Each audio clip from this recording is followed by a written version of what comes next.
Hello there! Welcome back to another episode of Python Beginner Course. If you missed the last video, check it out because we have covered some essential Python basics like variables and math operations. You don't want to miss it.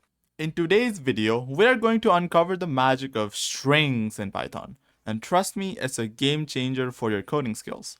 If you have any questions along the way, drop them in the comments and I'll be answering them in upcoming videos.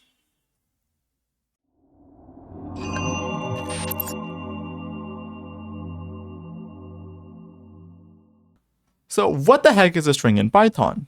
It's a sequence of characters wrapped in quotes. In Python, you can actually wrap strings under single quotes, double quotes, and triple quotes. So let's dive into an example, okay? So let's declare a variable and let's wrap this into single quotes. Like this, I'll say hello. I'll make another variable and wrap it into double quotes and I'll say world. Classic text, and another variable which has triple quotes like this, and I'll say subscribe. Okay, so these all are strings, right? One is wrapped into single quotes, another is in double quotes, and another is in triple quotes. Now, what are the difference between these? Now, the main difference is basically you cannot include any types of apostrophes inside single quote strings. Let's say I try to do hellos, it will not work. If I try to print this, as you can see, it will result in syntax error. So what if you want to actually include any apostrophes or quotes inside your string? You can do that inside double quote strings. Now, as you can see, it works. I'll print this. I'll print this, and as you can see, it just works. Now, if so, what are triple quotes strings for, right? In triple quote strings, you can do multi-line strings.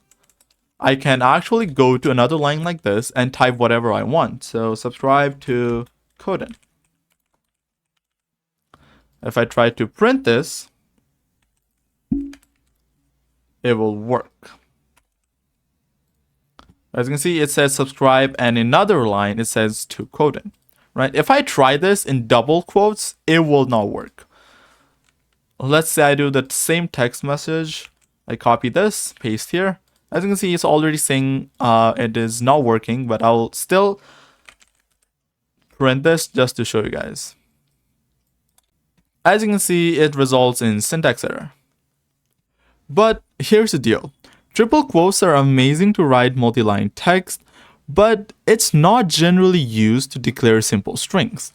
Instead, it's mainly used for multi-line strings and writing doc strings. We call triple quote strings doc strings, okay? These are special comments used to describe functions and classes. How to declare functions of our classes, we'll be getting into those in upcoming videos, but for now, just know that you never generally use triple quote strings to actually declare strings, okay? Just stick with double and single quote strings. Now, what if you wanted to actually add a new line between your strings? Now you can do that by a special character called /n. What it does is basically escapes the line after subscribe and adds the remaining strings after a new line. Let's print it and see. As you can see, it actually separates subscribe and to Coden in another line. So another special character is /t. What it does, it just basically makes a huge gap between the characters. It's useful in some cases. Now next is concatenation of strings, or it basically means joining two strings. So let's quickly make two strings. One will be hello, and another will be world. Now, these are stored in two separate variables. What if we want to merge those strings together? We can do by just simply using the plus operator. We can just simply add this, and you might be thinking, how will you add strings? So basically, add operator acts differently for numerals and strings. when you add two strings, it basically just joins them together. You can also do a small trick by adding a small gap between those characters to make it readable, as you can see here. You can also make the strings repeat itself multiple times. This is what we call a repetition, right? So how to do it? Basically, you can just print it by just using a multiplication sign. Let's take the value a, which has the value hello. Let's multiply it by 3 times. And as you can see, it prints hello 3 times. Now let's move on to common string methods. So common string methods are the actual string methods you actually use to manipulate string. Now, the first method, for like a small example I can show, is the upper function. So what upper function does is basically changes your alphabetical string into uppercase. Like let's say I declare a variable here. I declare a variable a which has this string hello, right? What if in the output I want to change it into uppercase? I can do that by using the upper function. So how to use it? I can just do a equals a dot upper, right? Store that into another variable and print b. If I run this, as you can see, it's converted hello, which is in lowercase, into uppercase hello. So now you might be thinking to yourself is, if there is an upper function, there has to be a lower function too, right? If you're thinking that, you're absolutely correct. There's also a lower function. Let me comment this part out.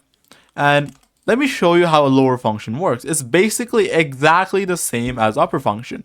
But let's say I do b. I'll show you a different method to doing it, okay? So I'll declare a variable a again. And it has the value hello in uppercase. So instead of making another variable like here, I can directly use the lower function here, right? I can do lower like this and print a, and it will give me a lowercase hello, as you can see here. Another string method I want to show you guys is the replace function. So replace function basically just replaces characters in your string. So I'll make a header for replace function. So I'll show you what is a replace function. So let's declare a string, which is hello, again, why not? And make a variable b, which has the string manipulation stored. So we have a dot replace, that's how you do it, add lower and upper, right? The first value you pass will be the character you want to change. Here, in my case, let's say I want to change e, right? I'll give e in quotes because e is a string, right? I use a comma after the string, and this is the value that you want to change the character with. So let's say I want to change the character e in hello with f, right? I do that. I'll print b. So I'll print b. Let's run the code. As you can see, it changed the e in hello to an f.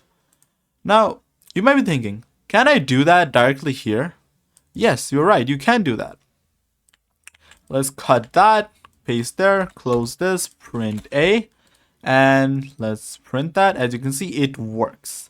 So you can do that, either way is fine, but this one's more efficient because it's printing in single line.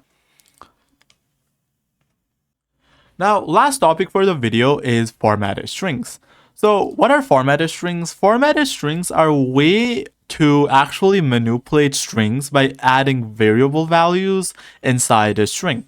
So you can use that by, let's say I want to print something, right? I want to print something like my age is something. So what if we can dynamically change value of age in this string by using a variable value? You can do that, right? Let's say that I have a value in a variable that is 25. So 25 is stored in A. What if I can just change the value of the variable here, which will reflect inside my string? I can do that by using formatted string. So the syntax of actually making a formatted string will be adding an f in front of the string and passing the actual name of the variable inside a curly braces. Okay, make sure you remember this. Now if I do that, now let's say I print this. As you can see, the value 25 is inside the string. So it's saying my age is 25. Now, if I change the value of the variable, let's say I change it to 30, right? It will dynamically change, as you can see here. Now here I have a small problem that compiles few things we have learned in this video. So first it's saying print name and age of a person in uppercase using f string, right? We can do that by first declaring a variable and storing the name of the person. Here let's say it's Alice, random name, and let's say her age is 30, right? Let's say her age is 30. Now we can print by using f string. It says to print in f string. Now let's say her name is whatever value of a is, which is the name. Let's actually change the name of the variable to name just to make it more meaningful, and b to age just to make it more meaningful, right? Now here I will also have to change the variable name, which will be name. Any value stored in the name will be displayed here. And her age is 30. Now 30 will be stored here, right? Another thing is asking for is uppercase. So we have to change the name of the person uppercase. You can just do that by just doing the upper function right here, and it should do the trick. As you can see, it's printing her name is Alice, which is in uppercase, and her age is 30, which we actually took here. And that's it for today, guys. If you have any problems or doubts regarding today's course, please leave them in the comments below. I'll make sure to almost answer every single question I can. And I'll see you guys in the next video. Bye.